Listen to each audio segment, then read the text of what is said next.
Okay, so what we'll be talking about today will be the first law and things related to that. So, as per your handout, so let me discuss. You know what is internal energy, right? And so it's essentially all the energy that is present in a particular, let's say, some material, gas, solid, liquid, whatever the material is, due to the virtue of it being there. Yeah. So it's the translational energy of the gas molecules, the potential energy. Yeah. And you know that using the equipartition theorem, you could, or the principle, you could actually account for the translational and rotational energies, not for the vibrational energies though. And I'm sure, or more or less certain, that you don't know the reason why you cannot account for the vibrational energies. Wait till we get to quantum mechanics and you realize what kind of vibrational energy levels are present. And then we could even talk about that. So, let's write this internal energy as U. It's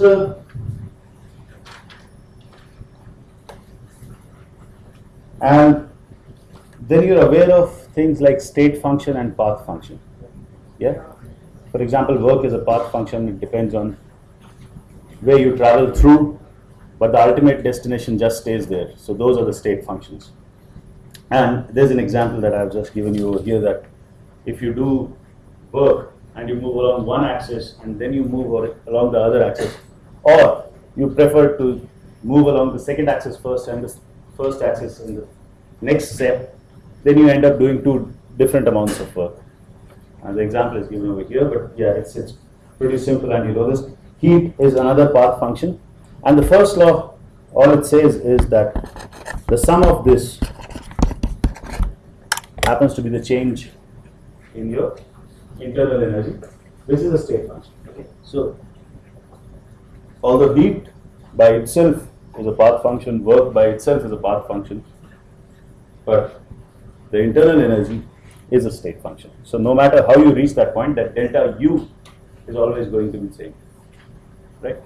Which means there's going to be a fight between heat and work, who does more work and more heat is provided or less heat is provided. Ultimately, delta U is going to be the same. That's the conservation of energy. Yeah. Okay. Now, the way we write a change, so essentially thermodynamics is the study of change. And the way we write how this change occurs for the internal energy is that we say, okay, a small amount of change for the internal energy, du.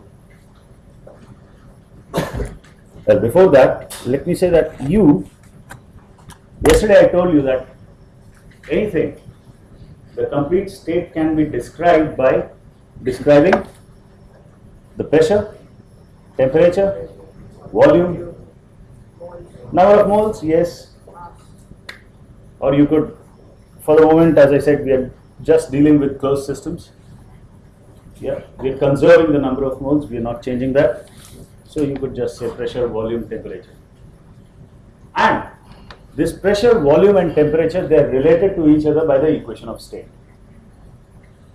So I could define any two of them. The third would be known to me. Yes?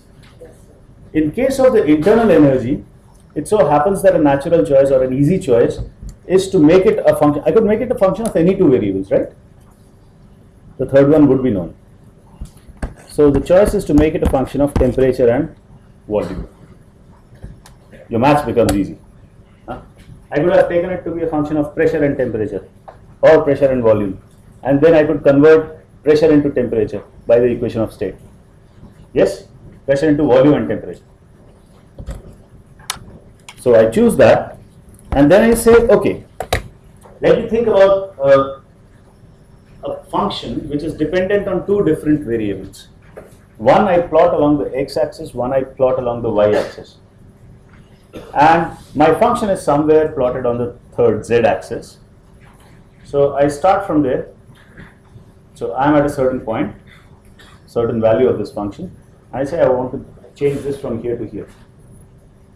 So mathematically it's very easy to do if I say, okay, I'll consider what is the change that occurs to the function depending on the value of x holding y constant, and what is the change that happens to the function as I change y but holding x constant, right? And if I do that and then I sum up the two, I get my total change. So the way I would write that would be, so everybody is aware of partial derivatives, yeah?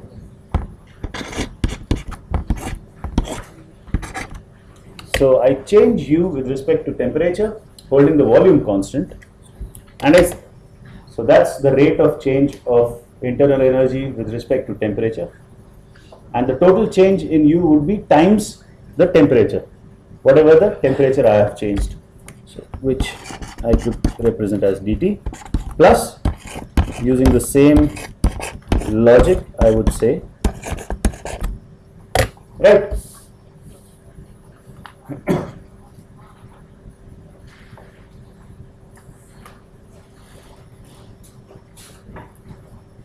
Okay, I see one thing in the notes. It says du is equal to dq plus dw. That's what we know, right? That's what I have written over. Delta u is equal to q plus w, or du is equal to dq plus dw. What the notes also says that dw exp, which is the work due to expansion, which is pressure volume work, plus dw extra.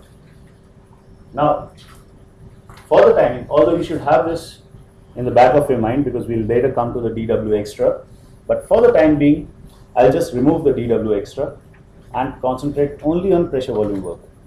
Another 3 or 4 lectures, we'll get back the dw extra. Okay. So when I write like this, it's essentially work, expansion work that I'm talking of over here for the first few lectures. Okay. So now, this fellow is essentially, if I hold the volume constant, okay, then the second term in this expression goes away. Yeah? Yes, because dV comes out to be 0. So the first term is essentially, and if I hold the volume constant, dW also goes to 0. Yes, because it's just P time minus P external times dV is what the work is. So if that goes, so which means that du is nothing but it's equal to dq. Yes. Or if I correlate the two equations, what I get is dq at constant volume is nothing but del u by del tv times dt. What I do is, I say this is the amount of heat that is required to raise the internal energy of the system. So I say, okay, at constant volume. So I'll say that is nothing but, I call that Cv times dt. I define the heat capacity at constant volume like that. This particular term.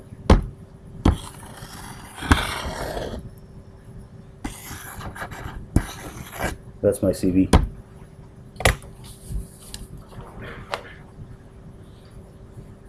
Okay. What about the other one? If I'm holding the temperature constant and trying to change just the volume, so this first term goes to 0 and I have that one. Now if you are, sorry, there must not be a change in internal energy, which would be very true for ideal gases, right? Definitely. For ideal gases, the internal energy just depends on temperature. But we are in the real world, huh? So how do I determine this? Yeah. How do I determine this? Now, to determine this, it's a very interesting thing that I go from some of the mathematics and try to devise an experiment. What I need, let's think of this. What I need is that third term over there, or the second term, whatever. Del u by del v at constant temperature perhaps I can get an idea of CD, which I can assume to be temperature independent, though it's not. I could get some idea about that. I might have some values. BU, I have no idea what it is. Right? So, maybe I should devise an experiment where I can put that du equals 0 somehow. If I do that, then I'll get this fellow equal to minus of CD times dt by dV at constant u. dt by dV is measurable. dt by dV is temperature and volume. That's measurable. So I'll always have to get back to some of the variables which are measurable. Then I can do my experiments. So I have to ensure somehow that u is constant. And I don't actually have to do it. Joule did it some 100 years back. No, more than 100 years, 150 years back. He devised this experiment. Before I go to Joule, are you all familiar with isothermal expansions, adiabatic expansions? Yeah. Tv to the power gamma minus 1? Minus 1? Tv to the power gamma? So, good. Pv to the power gamma minus 1, yeah? Or is it Pv to the power gamma? Okay, good. So, yeah, those are things which I guess you remember and it's okay. So, and you know that the reversible expansions give you the maximum work, the irreversible expansions give you less work. If the system is doing work to the surroundings, expansion against vacuum gives you 0 work. Compressions are the other way around. You have to pump in more energy if you're doing an irreversible compression. You have to pump in the least amount of energy if you're doing a reversible compression. Yes? Okay, so fine. With those things, let me just describe the Joule experiment. So, or the Joule expansion. Essentially what he did was take this box, insulated it, so it's adiabatic conditions, so no heat can escape or enter. So the first thing that you get is Q equals 0.